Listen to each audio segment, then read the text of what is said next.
Hi, everybody. So we are going to get started now with our next fantastic panel, and they're going to talk about innovative policies. But I'm going to pause for a moment just to remind everybody, and you can see it, or you could a minute ago behind me, that hashtag is C3E Women for everybody who wants to tweet.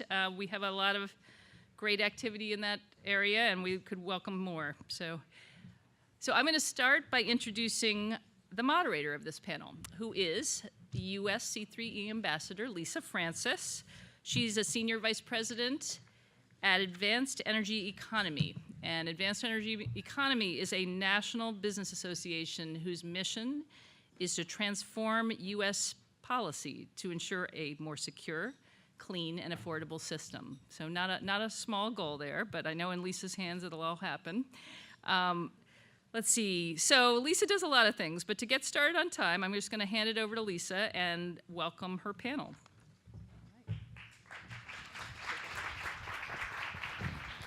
Thank you very much, Martha, and to C3E, I'm delighted to be here again, and I've been involved with the organization for several years now, and it's just such an amazing group, and the mission is incredible. We have a terrific group of panelists today to talk about innovative energy policy.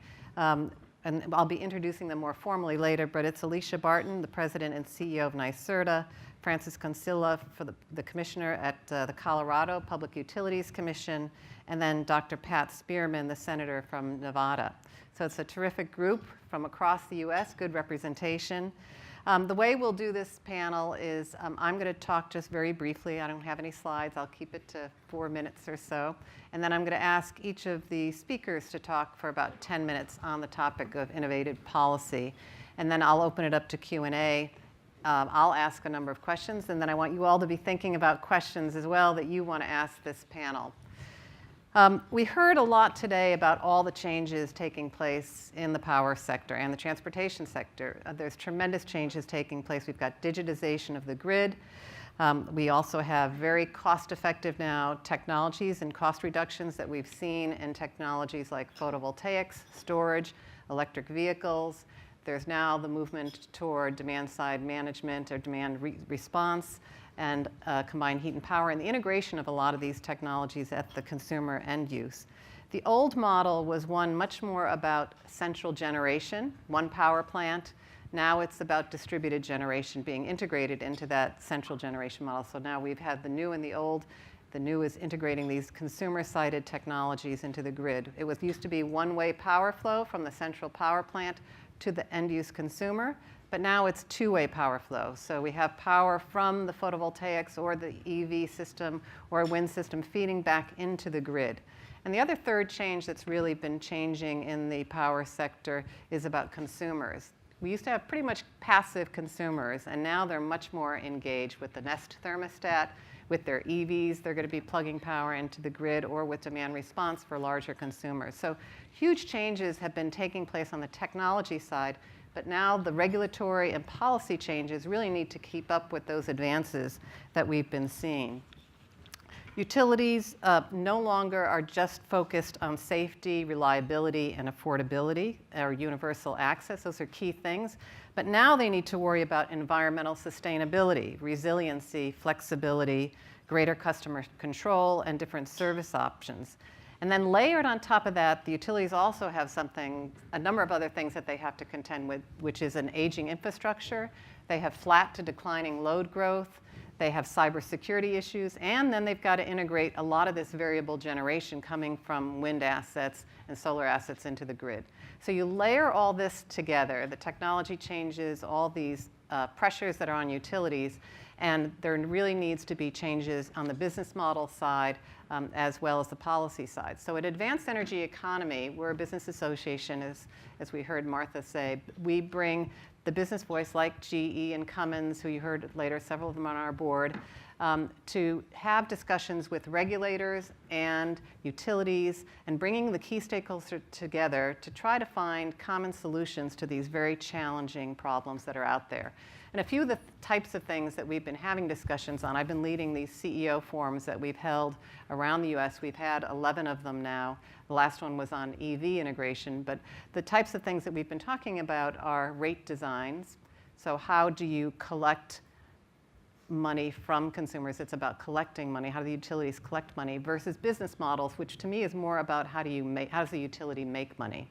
And those two things are key things that we've been focusing on, but a number of other things that I'm just going to highlight before I bring the panel up here. Some of the things we've been talking about and having discussions with the utilities and the regulators and some of our members who are providers to the power sector is performance-based regulation. So potentially thinking about, instead of just rewarding the utilities for capital investments that they're making where they make regulated rate of return, maybe you begin to also start rewarding them based on outputs or performance. So maybe they get measured and rewarded based on a greenhouse gas reduction goal, or maybe they get rewarded for an energy efficiency target that they've met, or a distributed generation or integration target that they met. Rate design changes are something that's going to be critical to enabling a lot of the technology integration into the grid. We are talking about sending the right price signals to the consumer to get the kind of behavior you want from the grid. And that could be time of use rates, where you're basically reflecting the true cost of power at the time, and to implement new changes to the rate design. And there's a lot of discussions that need to take place there because all the stakeholders do not agree on that. Access to data is another key thing that takes place, and some of the policy issues around that, where the utilities have access to a lot of customer and system level data on the network. And many third-party providers, many of our business members would love access to that real-time information to better provide services and products to better meet the needs in the marketplace. And there's a lot of questions about does the utility hand that over, or is that private and confidential? Should they charge for that, or should it be free? So there's a lot of new issues that are surfacing that need to be addressed. And then, of course, there's electric vehicles and that integration, which we heard earlier. For the first time, EV emissions coming from electric vehicles, not from electric vehicles, but from the transportation sector, is exceeding stationary power plants. And so electric vehicles and moving toward that in the marketplace can have a significant impact. And so some of the issues there, when we just had the CEO forum, executive forum with a number of the OEMs in the auto side, are around accelerating markets. How do you build out the infrastructure that's needed, the interoperability? Tesla has sometimes their own standard for a charging station versus another company, and how do you streamline that? So a lot of these issues need to be overcome.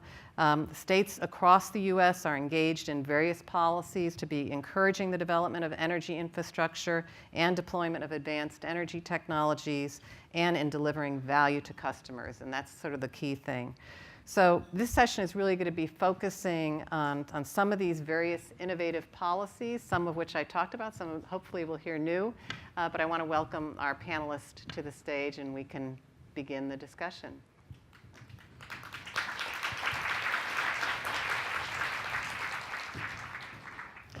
Our first speaker is going to be Alisha Barton.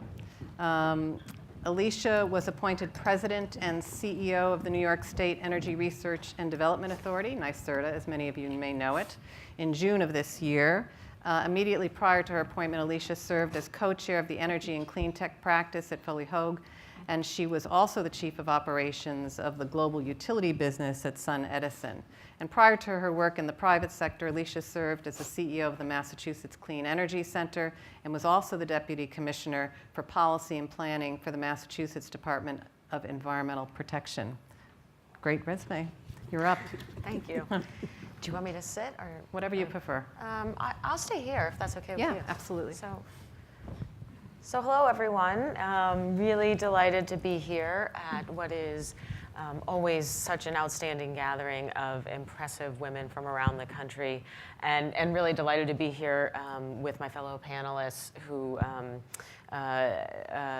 will help really round out, I think, a great discussion about what's going on in states where I think, and thank you for putting an emphasis on state policy through the agenda for this conversation, because I do think that states in many ways are really on the leading edge of where a lot of this energy transition is happening in real time. And so that is exciting.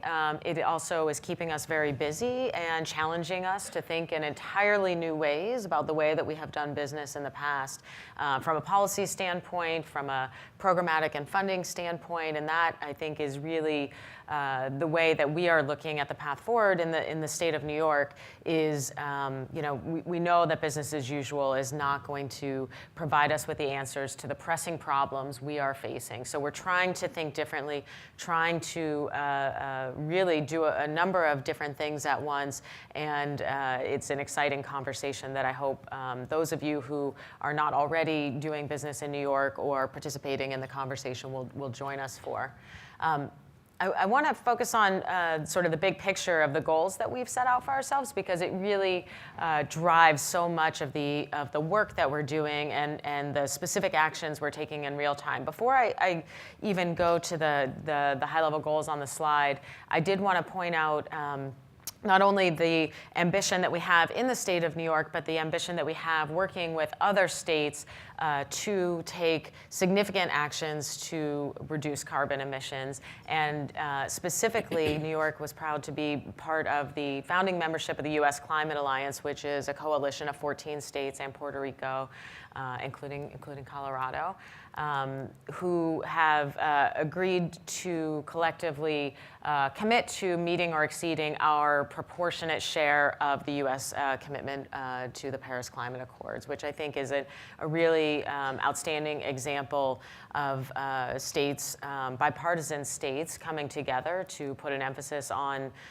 the imperative to take action around carbon, and also a great opportunity for the states that are participating to surface a lot of these common issues like the ones we're going to be talking about on the panel, because we are all living in a time of rapid change that is, as I said, challenging all of us to think differently. So I won't belabor the numbers on the slide, but the 40% greenhouse gas reduction below 1990 levels by 2030, 50% renewable energy generation by 2030. Those are up there at the top level of ambitious targets that have been set for states in greenhouse gas reduction and renewable energy goals. And they are not really, these are not a light lift when it comes to meeting and exceeding these goals, which is absolutely our intent. So, it's just 2030 seems like a long time away sometimes, but when you really work backward to think about the holistic system change that we have to drive now to be on a path to hit 50% renewable energy by 2030, where we're sitting at 28%. In New York today, you really, I feel a strong sense of urgency, and we in New York across the energy agencies feel a strong sense of urgency to be really taking actions today that will advance us on that path and that trajectory.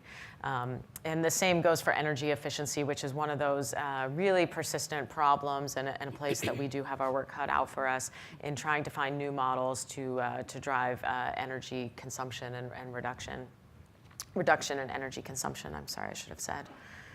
So the way that we are thinking about this in New York is through Governor Cuomo's Reforming the Energy Vision initiative. And I think many people may have heard of REV. It is an acronym that gets used widely. And I think my short time, my 4 months now in New York has shown to me that when you say REV, many people think of many different things. It means a lot of different things to a lot of different people.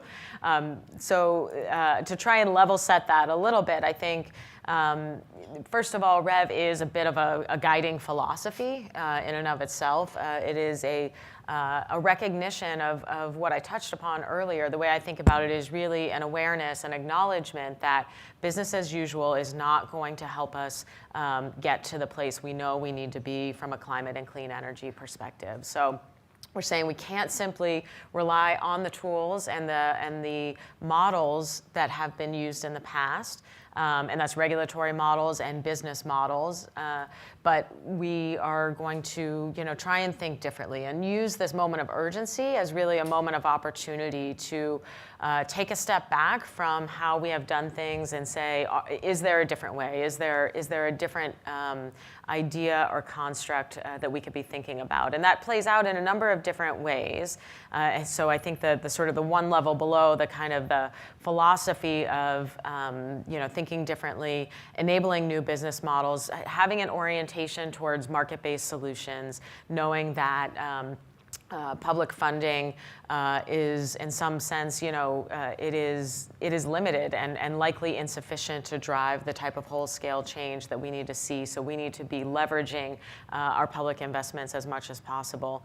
And those are the kind of guiding principles. And below that, I think you see a few different work streams that we're really focused on. And actually, Alisha, you teed these up quite well. But first is through regulatory reform, and that's really being driven at the New York Public Service Commission level through a proceeding and a docket that has that REV label attached to it. This has been a multi-year process involving numerous stakeholders. Certainly, AEE has been very active in that conversation. It has been intense, I think, for many of the participants. That's an understatement. Yeah. I was at a conference with my colleague who chairs the Public Service Commission, and somebody stood up in the audience and said, I'm up to my waist in docket filings for the REV docket. I can barely keep up. And John, my colleague's response was, what did you do with the other half of it? It has been a deep dive to really, again, sort of radically say, like, let's just start from the beginning, but also with some goals out there for where we need to go. Again, we have behind those high-level renewable energy targets, we have a target to deploy 3 gigawatts of distributed solar by 2023. That is something that, again, is ambitious, and we're on a path to meeting and achieving that, but we have a lot of work to do. And so the regulatory reform has involved, a couple of, I'll just touch on some of the key components without getting too deep into the weeds, but it is thinking differently about how we make investments in the electric system, and that is sometimes, I think, best summarized by some of the projects that have gone forward under REV demonstration projects for non-wires alternatives, or seeking to have utilities take a look at distributed energy and alternative solutions rather than a traditional infrastructure investment in upgrading, lines or substations. We have also had a focus on the transition from a regulatory tool that has been very effective at solar deployment, but is also somewhat of a blunt tool, net metering, and have tried to move instead to this concept of the value of distributed energy resources, or VDER. Which is one of the many weedy acronyms in the REV docket. VDER, exactly. And I think, really many states are looking at those same issues around net metering and the challenges to the system of balancing customers' desire and the cost-effective resource of distributed solar resources with the system, the need of the utility and of the public to maintain a system through shared investments. And again, I think we're sort of saying we are going through a historic transition in this move from centralized energy generation to distributed energy resources, and we really only have one chance to get it right. And so we are doing work that I think is it's hard, and it is sometimes painful, and we have been going through some growing pains when you see these transitional steps occur in terms of the market reaction to changing an incentive level from one concept to another, or from one value to another. But I do think it will pay long-term dividends, and that's really the kind of the bet that we're making around the reason to invest in this conversation now. So that's really what's happening on the regulatory side. And I want to shift now to the work we're doing at NYSERDA, because that's obviously the key focus for me most days. And that is really, I think, primarily around, in the REV context, our implementation of the Clean Energy Fund, which is a 10-year, $5 billion funding commitment to advance clean energy initiatives in the state. And you see some of the numbers up there in terms of how we break that down. Market development, which is a broad umbrella encompassing energy efficiency, as well as storage and clean heating and cooling, and combined heat and power, and those type of market-facing resources. New York Sun is obviously our solar initiative. The New York Green Bank is an innovative financing platform to help leverage private investments into clean energy project deployment by advancing novel financing solutions. And then an innovation and research portfolio. And throughout all of these things, just as I said, we've really got our hands full because we've challenged ourselves to think differently and not business as usual. So NYSERDA, in even our program administration, has really been going through an evolution under this REV philosophy to try and leverage market investment as much as possible to try and seek to reduce soft costs and other barriers rather than directly funding the acquisition of clean energy resources. So this is something we are 1.5 years into this 10-year fund, and we recently have completed sort of our first progress report, and I'm glad to say we are on track, although results are early. Obviously, only a short way into the lifetime of that fund, but we are eager to keep testing new models and really working with partners across the spectrum to advance new solutions. So I think I'm running long on time, and I have a couple more slides, so I'm just going to only touch on another significant opportunity we have ahead of us in New York, which is to participate in the effort to launch a new industry in the United States around offshore wind. Many states on the East Coast are working on this, and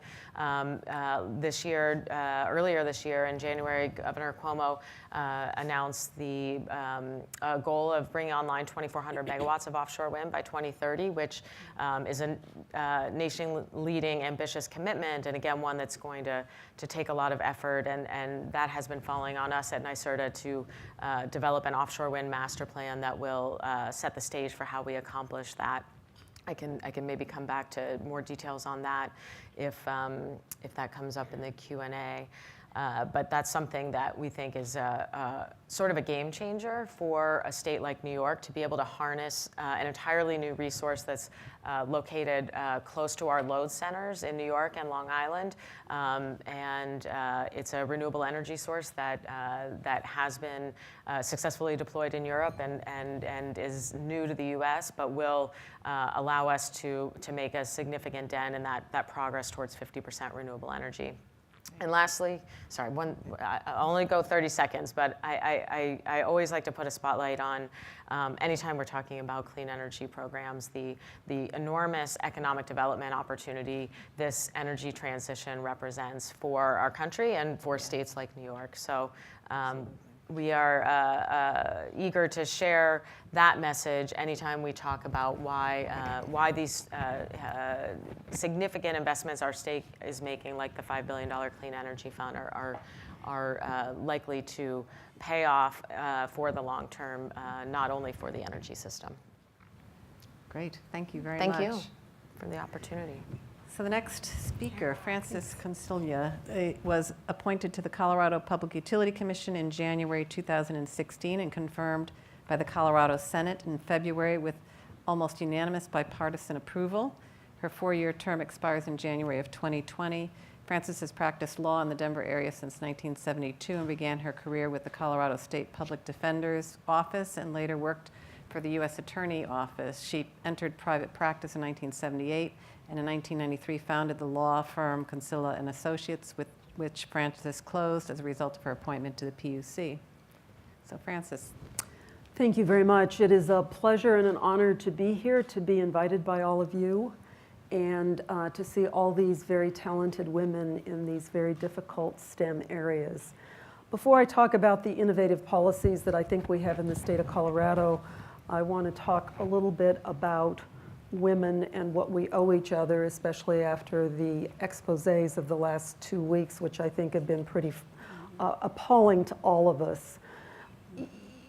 Women of a certain age, and I say 60 plus, and I'm one, owe it to everyone else in the room to mentor, to promote, but apparently to protect. And it is not something that younger women can do for themselves because you are starting out your career and you are vulnerable. Women of a certain age should have gotten to the point where we're willing to risk something to protect you.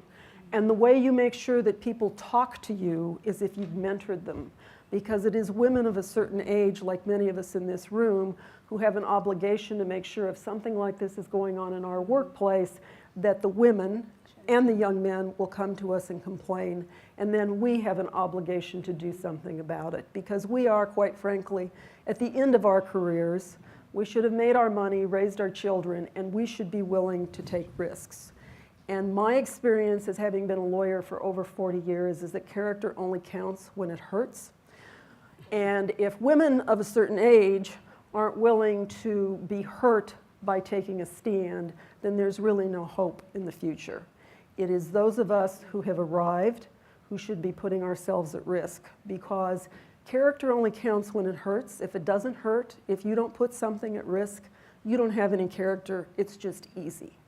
So my little technique is at least once a week, I ask myself what I have done to promote diversity and protection in our workplace. And when you've been in the business world the way almost all of us have for a long time, it doesn't take you very long to figure out what's going on in an institution. I was at the PUC a couple of weeks before I did the head count, and I realized that of 11 section heads, 8 of them were men. 9 of them were Republicans. Which also sort of surprised me because we'd had 12 years of Democratic governorship, but I leave politics to the side. So I ask myself at least once a week what I have done to advance and protect women and young men in the workplace, and I hope you will all do the same thing. The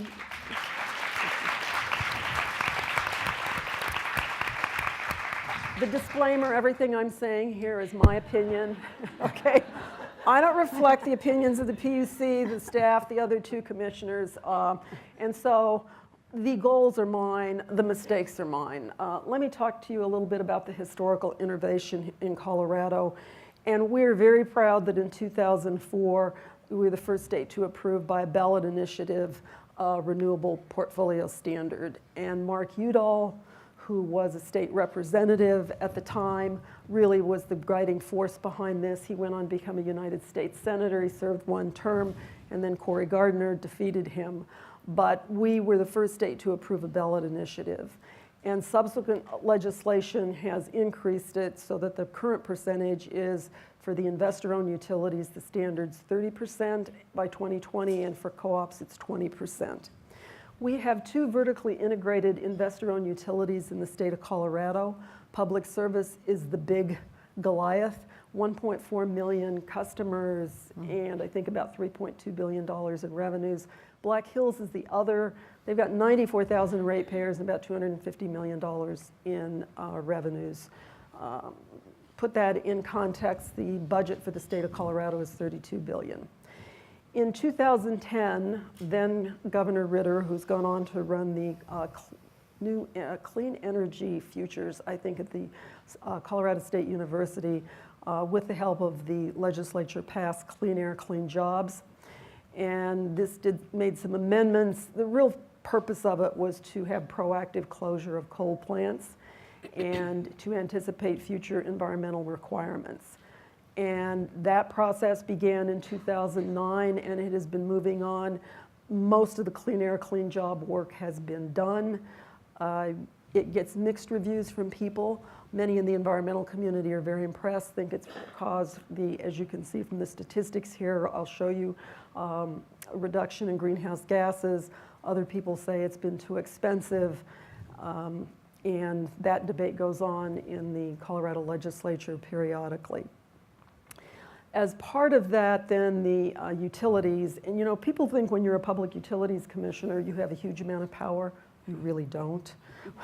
We deal with the docket, so I need a utility or an intervener to file an application or a motion. We review that within the context of the legislation, some principles of law.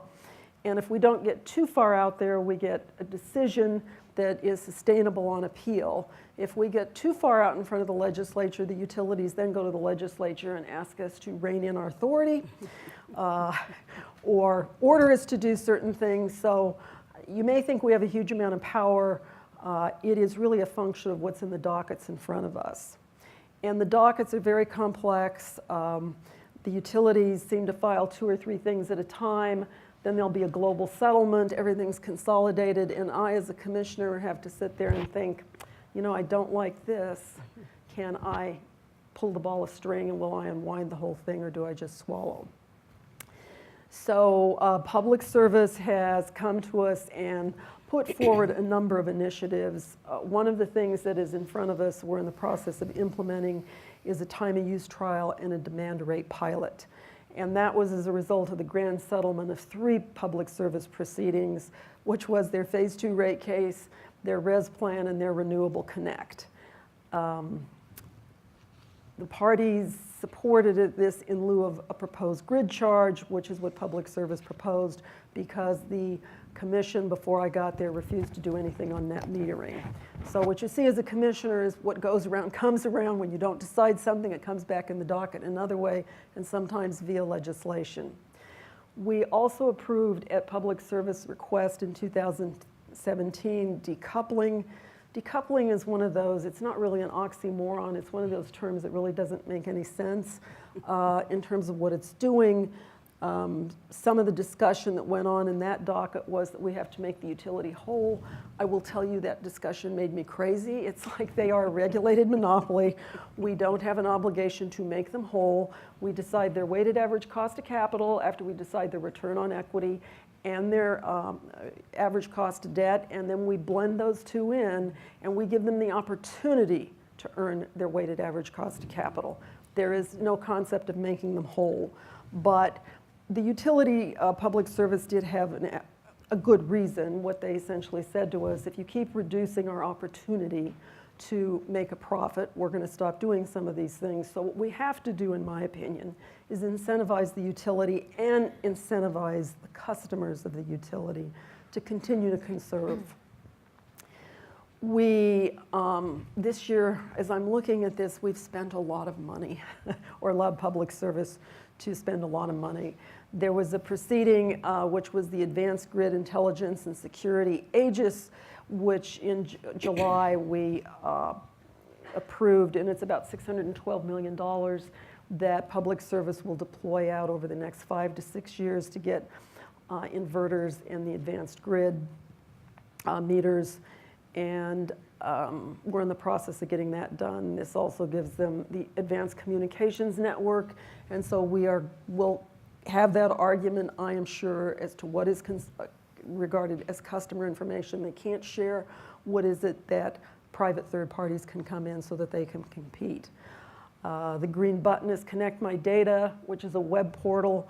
We worry about cybersecurity, and again, this is costing $612 million. In the process of hearing Public Service's electric resource plan, there was some discussion as the kind of modeling we were going to have them do with respect to coal sensitivities. And I remember questioning one of their witnesses from the stand, asking about the kind of sensitivities and the modeling we could order. And very smart woman said to me, that will violate our due process rights. And I said, I got it, you will sue us. And so we were very cautious in terms of what we did about coal retirement in the electric resource plan. But then lo and behold, the governor, shortly after we decided the ERP decision, came out in July with his executive order supporting Colorado's clean energy transition.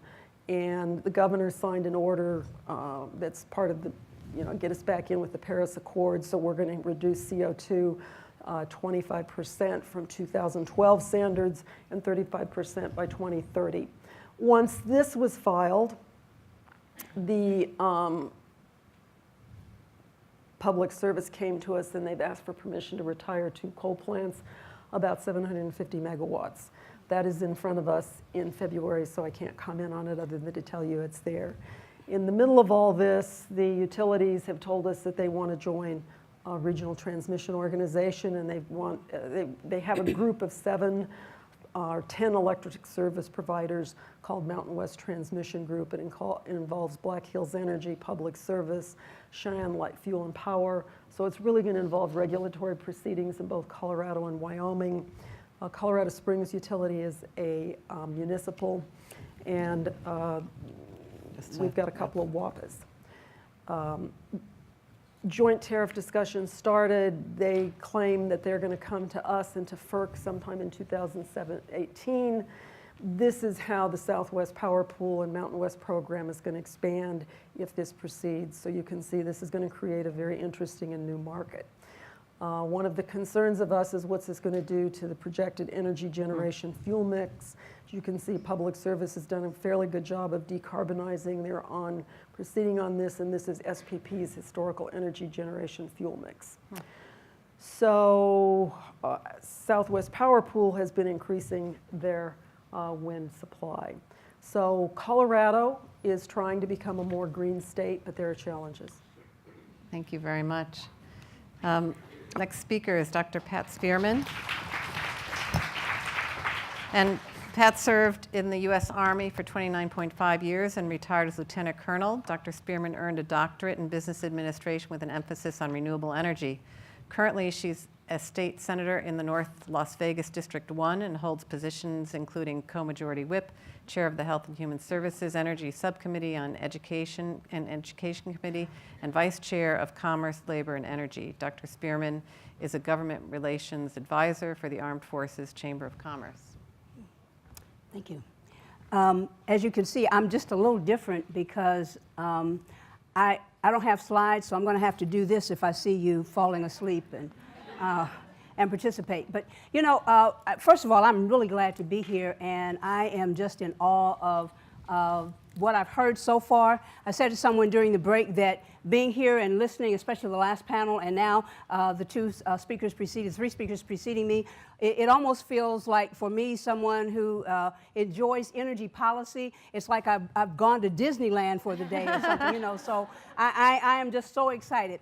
I want to say this, you know, we in Nevada were motivated back in 2015. We'd been doing a lot of things with respect to energy policy, and a lot of it was really, really good, but we hadn't, as a legislature, taken time to look at what was working, what was not, what is still useful, what is not, is there anything we can integrate, how do we need to look at technology, how do we need to look at innovation, how do we need to do all of those things, and we're challenged in Nevada by looking at those things because we only meet once every 2 years.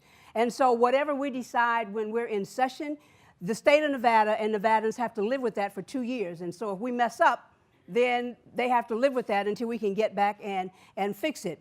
So we had a lot of good energy policies. We started with RPS, and we did the whole thing in 2013 with retiring coal plants, et cetera, et cetera. But in December of 2015, something happened that rocked our world.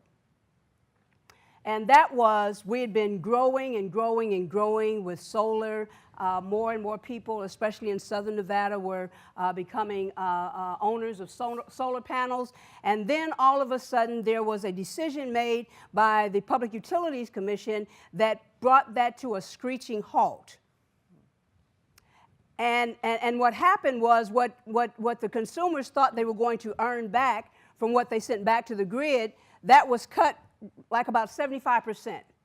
And I will tell you, as someone who, you know, I usually try to hold some type of lunch and learn, to listen to people in my district about some of the things that concern them. And immediately after that decision, it was almost like, you know, people were coming after us with pitchforks. Why in the world did you all do that? You know, they're blaming us. And initially I said, well, it wasn't our fault. And then I stepped back and I said, but in some ways, we have to own that. because what we had not done as a body, we had not looked at those policies and looked at them from the standpoint of how the solar industry was growing, and then said to the PUC, how do we help you help consumers and help the utility? We had not done that.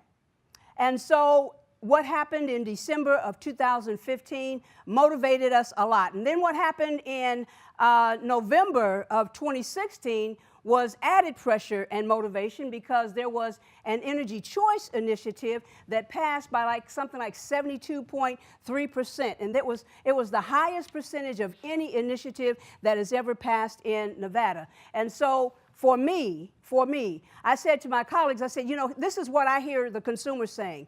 I hear people that voted for that, I hear them saying to us, we don't trust you. We don't trust you to look far enough ahead and see technology and innovation and see how that is changing the way we do things. And what we're going to do now is we're going to take it into our own hands, and we're going to put this in the Constitution. Well, I understand what's behind that, but I don't necessarily agree that it should be in the Constitution, because, as I said before, if we mess up, the Constitution is something that takes, 3 or 4 sessions to at least change. So I said during the interim, while we were getting ready for the 2017 session, I said this. I said, what we've got to do is we've got to come up with something that is bold and progressive. And we've got to signal the consumers and the citizens of Nevada, and not just the consumers, but we have to show the industry that we are serious about moving forward with renewable and clean energy. And people in Nevada have heard me say this before, so I'll just share this as a summary of my thoughts, and that is, in Southern Nevada, we have more sunshine than they have heat and hell, and we ought to be doing something with it.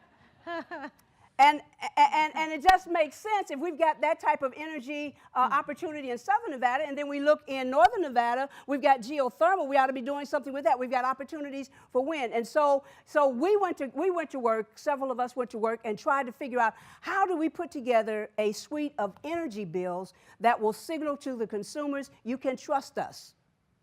And that will signal to business and industry, come back home. Come back home. And so a couple of things that we did. We looked at, first, a bill that would set aside some money for low-income people for energy efficiency. Here's one of the things that motivates me, and there's another, and I'll deal with that a little bit later, but here's one of the things that motivates me. When we start talking about renewable energy policies and clean energy policies, you know what comes to mind? I think we have to always include the fact that those who are on the lower spectrum of the income level are usually the ones who are the least likely to adopt, because the price has not come down far enough, and so those who can afford it do, and those who can't don't.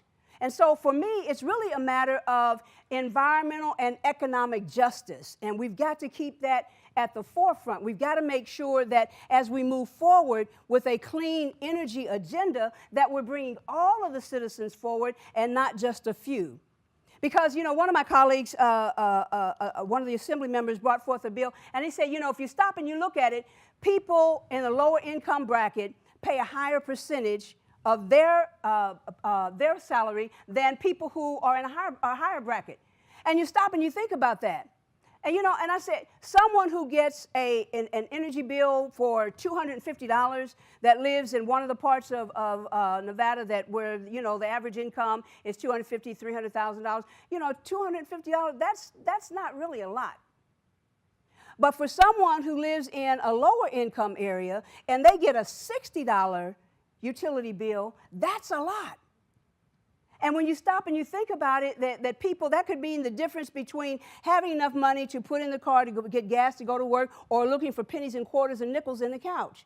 And so we always have to think about, what are we doing that will bring along the people at the lower income spectrum? We've got to make sure that economic and environmental justice is always at the forefront. The other thing that, and I looked at this when I did my doctoral work, and that is sustainable development. People always want to say, well, the tree huggers are the ones that are making us lose jobs, and it's the environmentalists that are killing coal. And I said to people, I said, listen, as legislators, and I don't really like to be called a politician, I like to be called a policymaker because that's really what I try to do.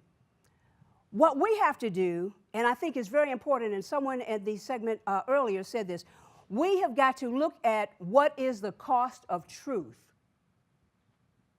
and make sure that we are always, always saying to people, don't look at the bumper sticker, but look at the larger picture. And it's not environmentalists that were killing coal. It's actually that the price of coal went up so high that people decide, uh-oh, that's, eating into my profit margin. And so, the real cost of truth isn't that, Hillary Clinton was killing all the coal jobs in Kentucky or in West Virginia. It wasn't about that. It was really about trying to say to people in earnest, and I'm talking about policymakers across the country, saying to people in earnest, look, the old paradigm that we have been used to, that has gone away.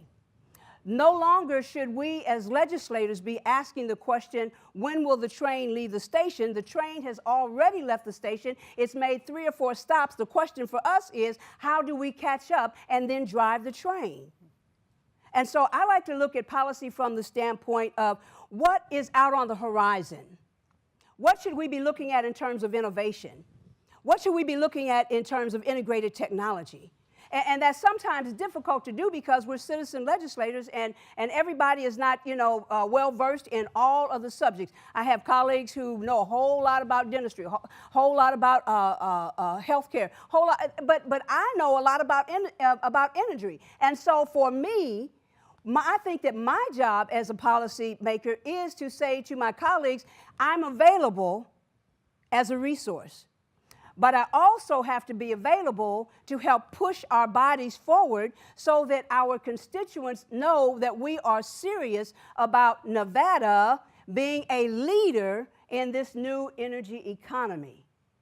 We're not there yet, but we're on our way. Another thing that someone said, I think it was Dr. LaFleur that touched on it, about geothermal. We were fortunate in Nevada to have Senator Harry Reid as our senator for years, and I'll tell you, I miss him already. He's still around, but I really miss him, and I miss his leadership at the federal level on clean and renewable energy. But most of all, I really miss the fact that he was there fighting to the very end for Nevada to be the pick for the location of the frontier for geothermal research. And I think it's down now to Utah and Nevada, and I'm betting on Nevada. I don't know if anyone is here from Utah.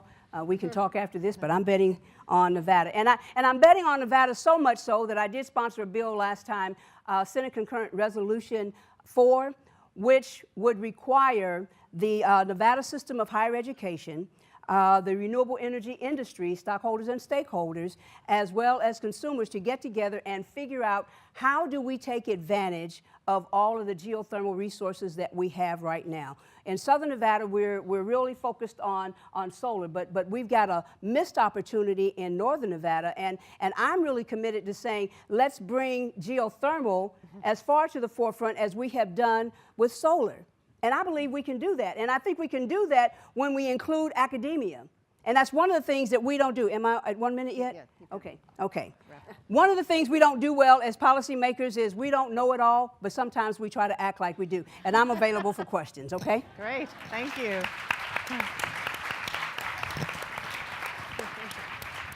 Well, I know now we're trying to keep it to end at still the half hour, even though we started a little late. But I'm going to ask the group question first, and then I want to open it up to the audience as well. But I was just going to ask all of you, what do you think is the single most important policy or regulatory change that's needed to really achieve a 21st century electricity system? You know, if you had to put one thing on the table for 2018, what would it be? I don't know who wants to take that first. I'll go. 6-month limitation on rulemaking. You just can't get innovation when rules take 2 and 3 years. That's a really good idea. That's true. Anybody when I else go back wanna- to the office, they'll kill me for that one. I mean, I think, again, if you have to pick a single focus. I would encourage us to focus like a laser on carbon, and that happens in a lot of different ways. But baking that externality into our system in a more holistic way has got to be the place that we focus. If I could slide in one more, though, I think just to pick up on a couple of the themes that came out, I think the data access issues are really just right there on the critical path, and we have to break through those in order to make progress. Okay.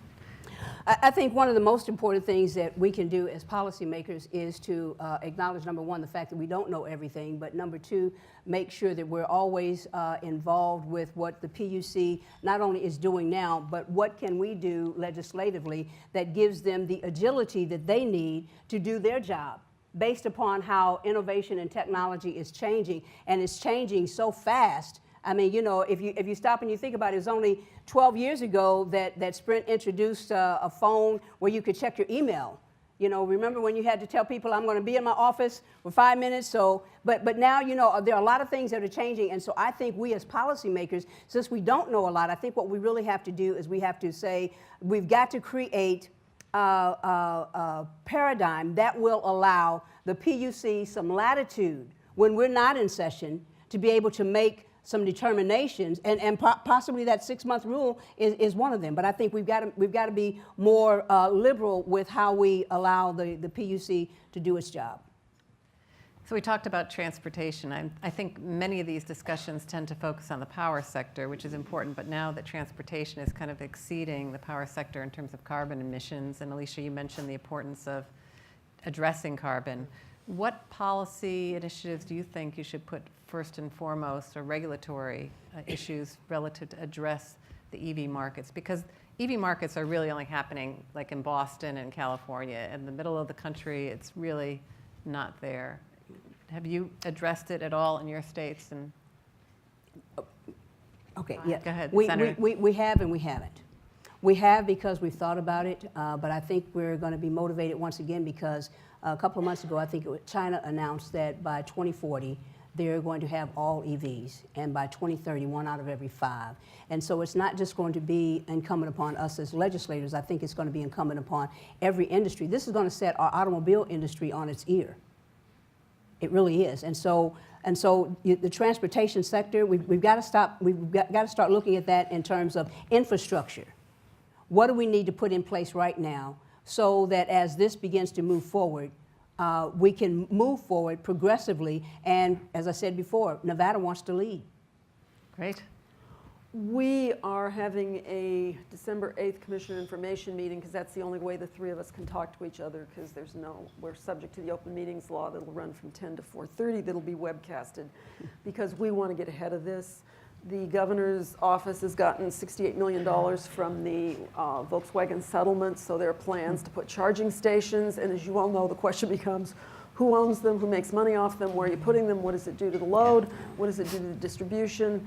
And then some folks think that we're going to be going to subscriptions with driverless cars, which will be electric. So we're going to look at all of that, including green tariffs. Mm-hmm. Great.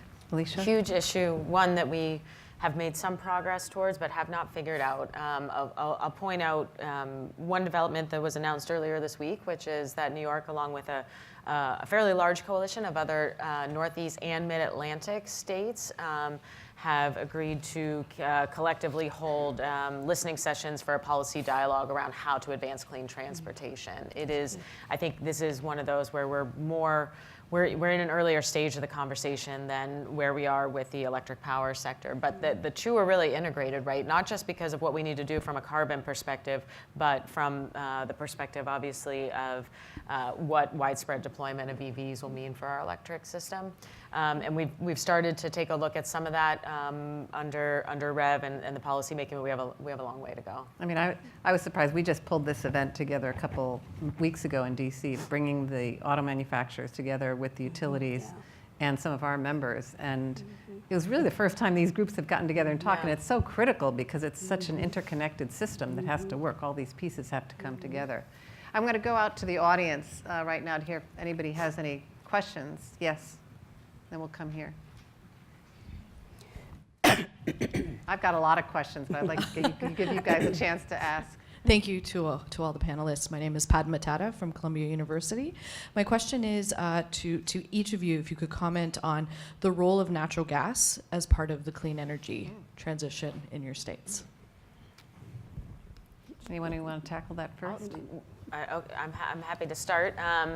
It's a tricky question, and one that we're wrestling with a lot. I do think natural gas has a role, in my opinion, has a role to play in some of the transitional technologies that we're looking at. So, for example, and in particular, under one program we run at NYSERDA, the New York Prize, we're looking at trying to develop community-scale microgrids, and to make those microgrids as clean as possible, but they are oftentimes anchored by a natural gas-powered cogeneration plant, ideally highly efficient, and again, coupled with storage or solar or other clean energy resources. But we do struggle when we look at the need for example, community-scale microgrids to support communities during extreme weather events, and for all the reasons that have been reinforced this year. We're not at a technology level yet where we can do that on a 100% zero carbon powered basis yet in many circumstances. So there is a role to play, but it is an issue that I think we have to wrestle with how long that bridge is, because again, if we're going to really get to 80% below 1990 levels by 2050 or 40 by 30, we are going to, the role of gas is necessarily going to be limited in that. Commissioner, you want to take it? We have had a huge debate going on about the efficacy and safety of fracking. The governor, who's a geologist by trade, thinks there's nothing wrong with it. Local communities are very upset with it because they didn't realize that the mineral rights are severed from their land, and people can drill under their schools, under their houses. Wow. And then unfortunately there were 3 deaths from an oil field explosion during the summer. So it's something that keeps coming back. There's not only coal miners who will be put out of work as if we transition out of and close coal plants, but in addition, natural gas is a big part of the economy. This will be played out in the state of Colorado in our next election. One of the Democrats, there's 6 or 7 running for governor, Jared Polis, has said he wants to get to 100% renewables by 2040, which, as you know, is challenging. Mm-hmm. And then the oil and gas industry is very opposed to everything that Jared wants. So it's going to be a political debate. Senator? I think we have to acknowledge the fact that natural gas, at minimum, has to be part of our bridge. Moving from where we are to where we're going with respect to even 100% renewables. I think that it still has a large part to play, and somehow we have to have the conversation about how we get it, where we get it, and what that safety, what safety looks like. But we've got to have the conversation, and I don't think that we can do it as an either or. It can't be binary. It has to be, so how do we make this work? Great. Good question. Hi, I'm Allie Miller from Georgia Tech. I'm wondering, I think a lot of people right now don't feel like the government really represents their interests. So when pushing these really progressive and ambitious energy policies, how do you make sure that as government agencies, you're keeping constituents and voters involved in that process? Anybody want to take that? Well, right now we have an automatic process that's keeping people involved, and it's called the Energy Choice Initiative. There are still a lot of people who want to make sure that passes. The thing that I usually try to do, though, is I try to integrate some of the talks that I do with neighborhood organizations and say this is where we are, especially with energy, because that's one of the hottest industries right now. But to make sure people know what's going on, and to make sure, as I said before, we've got to make sure that people are not accepting what they saw on the bumper sticker, and we've got to be willing to have that broader conversation.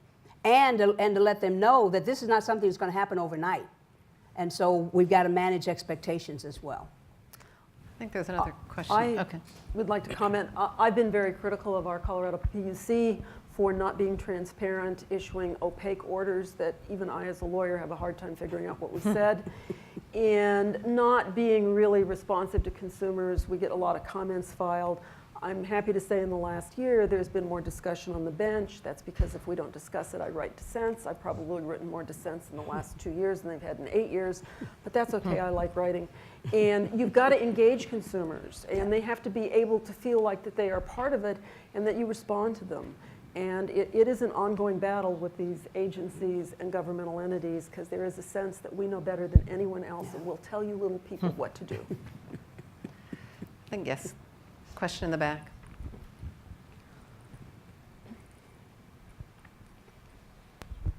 Hi, my name is Wei Pan from Harvard University. I have a question for all the panelists. I wonder if you could name one common challenge that you think all the states are facing, and also one challenge that you think your states are facing, and it is specific to your state and is very important to address. Well, I think the common challenges are numerous, actually. I think, again, we're going through a globally and historically significant transition in our energy system through many of the ideas that have been mentioned. And again, it's not confined to the United States as well. This is, to your point about China and the policies that are being driven elsewhere globally. So the common challenge for all of us, frankly, is to keep up and to not only keep up, in this sort of global competition for participating in the future that will look very different than the one that we have right now, but also to keep up with technology, which has I think been the hallmark of the progress we've seen so far. All of the projections for the pace of renewable energy deployment over the last decade have been wrong. They all undershot it by a wide margin. There were a few out there that were close to in the right neighborhood, but almost all of them, including large multinational consulting firms and the rest, didn't get it right. This is all happening so much faster than we even really realize. So just keeping up, I think, is a super common And I think challenge. Alicia's right. It's not just the technology, but it's also the business model reform and the policy to keep up with that change, because regulatory changes take so long to happen. To your Exactly. point. Yeah, for me, it's trying to figure out what's the best way to make rates, because those are the bills that customers pay, and that's what they think about. And I know you mentioned performance-based rate making. I mentioned that when I first got to the commission, and I think the sphincter muscles of both of our investor-owned utilities tightened up. It's like, oh my God, we have this crazy woman here who doesn't understand what we do. And Public Service has in front of us a phase 1 multi-year rate case, and we don't have any rules on rates making, if you can believe that. It's all done on these sort of philosophical accounting bases. But I think performance-based rate making, and to figure out conceptually what the investor-owned, the regulated monopolies should own and make their return, have an opportunity to make their return of investment on, and what the third party should own, is just the complicated conundrum. And I don't know the answer to that. Senator, do you have any comments?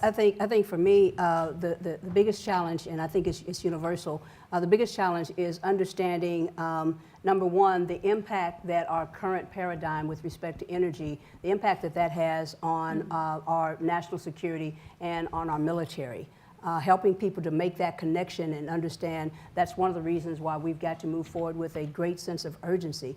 And so the shift in the paradigm and making sure that people don't come to the table, with knives at each other and saying, I'm against this, I'm against that. Let's put everything on the table and be willing to say, change has got to come. If for no other reason, there should not be one more family that loses a loved one because we are in a foreign land trying to protect oil. Yeah, good. So I'm just going to ask one last question to the whole group. I'm sure there's some policy students in the room, and you all have been in the policy space. What advice would you give to the women in the room who are trying to advance their careers? Any lessons learned, battle scars, anything you want to share quickly that they may benefit from? Do you want to start? Alicia. Okay.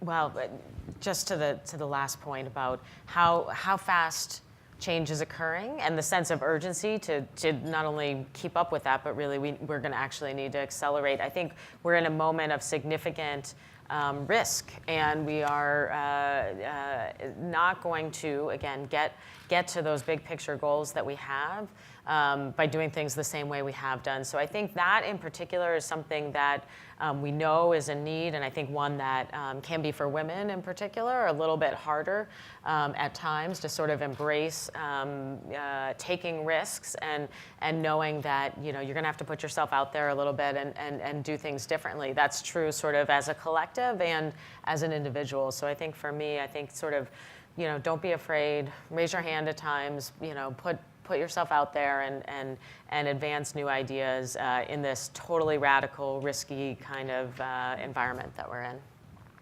Commissioner. Passion and presence. You have to know what you stand for and be willing to articulate it and argue for it for yourself and for your community and for your industry. And by presence, I don't mean that everybody needs to dress a certain way or be a model. What I mean is what I saw on this dais here in the last few hours. Every woman that has spoken has been articulate. I didn't have to count the uhs. It wasn't a word up here. And that's what you need to do, is to have passions and presence, because at the end of the day, you persuade people when they think you really care about it and you believe in it, as the senator does here. And we also need to, when you are being diminished, call, I'm trying to figure out my inside word for this, but it's a 4-letter word.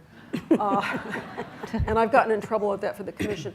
You need to make people accountable. And when they say something that's outrageous to you and it still happens, you need to develop techniques. We did this as young lawyers all the time. You need to say, would you repeat that to me? I can't believe you said that.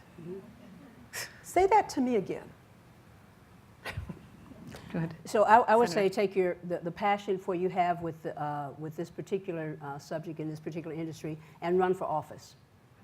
Run for office and become one of the people that makes the policy. Well, thank the panel. Great words of wisdom to part with. Thank you all. Thank you, guys. Thank you. This is great.